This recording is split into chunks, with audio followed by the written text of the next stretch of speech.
વડોદરા શહેર સુભાનપુરા ખાતે યુગ નિર્માણ યોજના વિચાર ક્રાંતિ અભિયાન શાંતિકુંજ ગાયત્રી તીર્થ હરિદ્વાર દ્વારા નવયુગના સૂર્યોદયનો જ્યોતિપુંજ સાથે જ્યોતિ કળશ રથયાત્રાનું આયોજન કરવામાં આવ્યું હતું। વડોદરાના પશ્ચિમ વિસ્તાર સુભાનપુરા ખાતે યુગ નિર્માણ યોજના વિચાર ક્રાંતિ અભિયાન ગાયત્રી તીર્થ શાંતિકુંજ હરિદ્વાર દ્વારા નવયુગના સૂર્યોદયનો જ્યોતિપુંજ સાથે જ્યોતિ કળશ રથયાત્રાનું આયોજન કરવામાં આવ્યું હતું। કળશ યાત્રા સુભાનપુરા હાઈટેન્શન રોડ સુભાનપુરા અતિથિ ગૃહથી પ્રસ્થાન કરી મધુમિલન સોસાયટીથી ઝાંસીની રાણી ગ્રાઉન્ડ ખાતે સમાપન થઈ હતી। કળશ યાત્રા ઠેર ઠેર સ્વાગત કરવામાં આવ્યું હતું।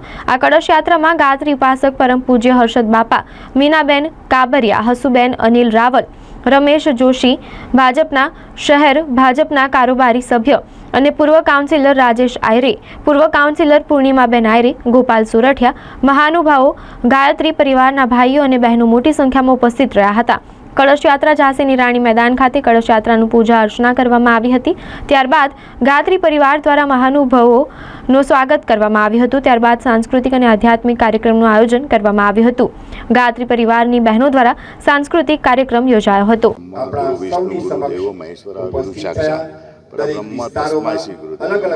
जय गुरुदेव। आज અમે ખૂબ પ્રસિદ્ધ છે વડોદરા શહેર સંસ્કારી નગરી, ધર્મની નગરી। આજે જ્યારે તમે જોઈ રહ્યા છો કે જ્યોતિ કળશ આજે અહીંયા છે અને બધા જ લોકો માટે હર્ષદ બાપા છે, હસુબેન છે, સમગ્ર અખિલ વિશ્વ ભારતી ગાયત્રી પરિવારનો આજે હું ખૂબ આભાર માનું છું કે દર વખતે સંસ્કાર સાથે દરેક વસ્તુને તમે જુઓ છો કે આ ગ્રાઉન્ડની અંદર સૌથી સારામાં સારા મોટા યજ્ઞ પણ આજે પણ જ્યારે જ્યોતિષ કળશ જ્યારે અહીંયા આવી રહ્યા છે ત્યારે ભગવાનને પ્રાર્થના કરીએ, ગુરુદેવને પ્રાર્થના કરીએ કે નવા યુગ આયેગા ના જે અભિયાન સાથે જઈ રહ્યા છે, જે હમણાં તમે જોઈ રહ્યા છો આખો દેશ બદલાઈ રહ્યો છે, એવી રીતના નવા યુગ પણ આવશે એની પ્રાર્થના સાથે આજે સૌ લોકો જ્યારે અહીંયા પધારે છે સૌ લોકોને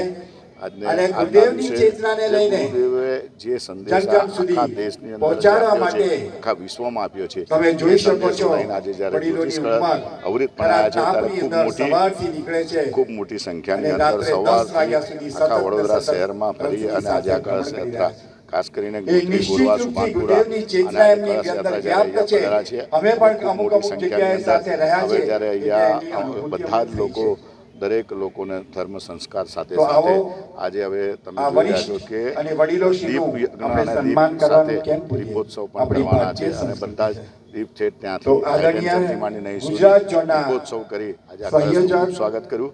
ફરી એકવાર ભગવાનને ગુરુદેવના બધાને જ અખિલ વિશ્વ ગાયત્રી પરિવાર ગાયત્રી તીર્થ શાંતિકુંજ હરિદ્વાર દ્વારા આજે જ્યોતિ કલશ પરમ પૂજ્ય ગુરુદેવની ચેતના લઈને અહીંયા પધાર્યો છે। પરમ વંદનીય માતાજીની પણ ચેતના એમાં સ્થાપિત છે। આજે વડોદરાની અંદર અનેક વિસ્તારોની અંદર આ જ્યોતિ કલશ રથ ભ્રમણ કરી રહ્યો છે। ફક્ત અને ફક્ત એક જ લક્ષ્ય લઈને ચાલ્યા છીએ, મનુષ્યમાં દેવત્વનો ઉદય અને ધરતી પર સ્વર્ગનું અવતરણ। મનુષ્યના વિચારોની અંદર પરિવર્તન લાવવું, મનુષ્યની અંદર દેવત્વ સ્થાપિત કરવા માટે શું આપણે કરી શકીએ, વિશેષ રૂપથી સત સાહિત્યનું વાંચન, બલિવૈશ્ય હોમ અને ગાયત્રી મહામંત્ર સાથે દરેકના ઘરે તુલસીનું રોપણ થાય એ વાત સમજાવવામાં આવી છે તર્ક અને તથ્ય સાથે। હવે આગળનો સમય જે આવી રહ્યો છે આપણે બધા જ નિહાળી રહ્યા છે। વંશ અને સૃજન સાથે થવાનું છે, પણ નિશ્ચિત રૂપથી નવયુગ આવવાનો છે એમ ગાયત્રી પરિવાર ચેલેન્જ સાથે કહે છે અમારા વેદ મૂર્તિ તપોનિષ્ઠ પંડિત શ્રી રામ શર્મા આચાર્યજી કે આ ધરતી પર સ્વર્ગનું અવતરણ નિશ્ચિત થવાનું છે। 2026 પછી અમારા વંદનીય માતાજીની જન્મ શતાબ્દી અખંડ દીપકને પણ 100 વર્ષ પૂર્ણ થાય છે। અમારા આરાધ્ય વેદ મૂર્તિ તપોનિષ્ઠ પંડિત શ્રી રામ શર્મા આચાર્યજીની તપ સાધનાને પણ 100 વર્ષ પૂર્ણ થાય છે। એ જ સાધનાની તપ અને શક્તિ આજે જન જન સુધી પહોંચી રહી છે। એક જ્યોતિ કળશ રથના માધ્યમથી દરેક વિસ્તારોમાં ઘરે ઘરે ગલીએ ગલીએ જ્યોતિ કળશ રથ ભ્રમણ કરી રહ્યો છે અને ફક્ત દરેકે દરેક વ્યક્તિને ધન્યતા અનુભવી છે। અમને ઘણા બધા એમની અનુભૂતિ પણ કહી છે અને એમના વિચારોમાં પણ પરિવર્તન આવ્યું છે। એ જ લક્ષ્ય લઈને હજુ 1 તારીખ સુધી અલગ અલગ વિસ્તારોમાં વડોદરાની અંદર આ જ્યોતિ કળશ ભ્રમણ થવાનો અને આજનો દિવસ એ અખંડ જ્યોતિ અવતરણ પર્વ અહીંયા અમે ઉજવી રહ્યા છે। આજે તમે જોયું હશે કે મધુર મિલનથી ઝાંસીની રાણીના ગ્રાઉન્ડ સુધી ડિવાઈડર બંને બાજુના દીપક પ્રગટાવ્યા છે। અહીંયા ગ્રાઉન્ડમાં પણ હજારોની સંખ્યામાં દીપક પ્રગટાવી અમે આ મહાન પર્વને માણી રહ્યા છે અને એ શક્તિની ઉર્જા અમે સૌ ધારણ કરી રહ્યા છે। આજનું આયોજન અહીંયા ઝાંસીની રાણી ગ્રાઉન્ડની અંદર અખંડ જ્યોતિ કળશનું આગમન થયું।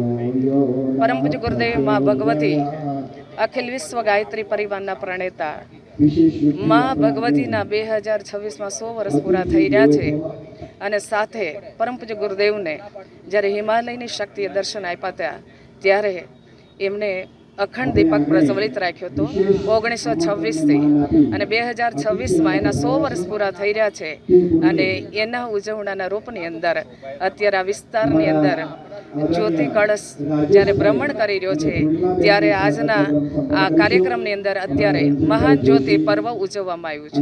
આ જ્યોતિ કળશ રથયાત્રા આજે અહીંયા રાજેશભાઈ આયરે ઉદયમાન સ્વર્ણિમ સૂર્યનું ધ્યાન કરતા કમર સીધી રાખીશું। ગાયત્રી મહામંત્ર એક વખત ઓમ ભૂર્ભુવઃ સ્વાહા તત્સવિતુર્વરેણ્યં ભર્ગો દેવસ્ય ધીમહિ ધિયો યો નઃ પ્રચોદયાત।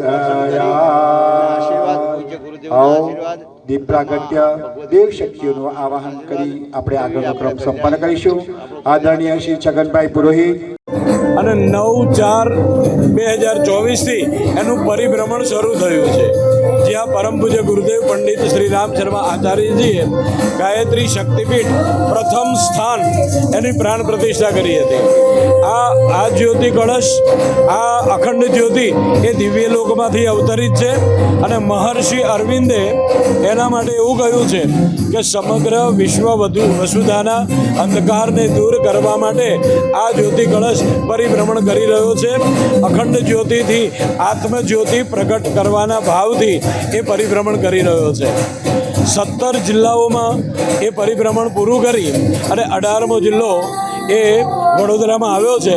આજે ઝાંસીની રાણી સર્કલ એના ગ્રાઉન્ડમાં એક જ્યોતિ અવતરણ પર્વ 1926માં થયું હતું, એના અનુસંધાને આ જ્યોતિ કળશ રથયાત્રાનું સ્વાગત કરવા માટે જ્યોતિ અવતરણ પર્વ રાખવામાં આવ્યો। રમેશભાઈ જોશી।